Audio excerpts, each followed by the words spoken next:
আসসালামু আলাইকুম, সবাই কেমন আছে? এখন সকাল 7টা বাজে। আমি চা খেয়ে একটু হাঁটতে বের হলাম বাইরে।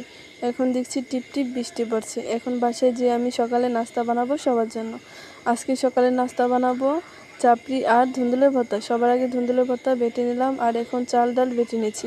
পেঁয়াজ, আদা, রসুন এগুলো বেটে আমি দিয়ে দিলাম মিশ্রণে, আর পানি দিয়ে ভালো করে মিক্স করে আমি চাপড়িগুলো বানিয়ে নিব। এখন চাপড়িগুলো আমার বানানো হয়ে গেলে সবাইকে খেতে দিব।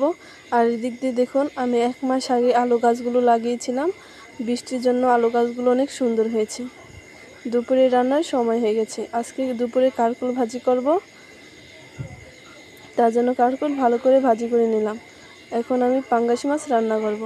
ভালো করে হলুদ মরিচ মাখিয়ে লাল লাল করে ভেজে নিচ্ছি।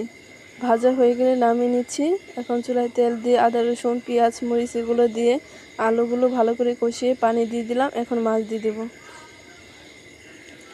দুপুর হয়ে গেছে, এখন সবাই মিলে দুপুরের খাবার খেয়ে নিচ্ছি। দুপুরের খাবার খাওয়া হয়ে গেলে আজকে সবাই মিলে ঘুরতে যাব। আমাদের এখানে রাস্তাটা দেখুন কত সুন্দর, লাল সবুজের পতাকার মতো।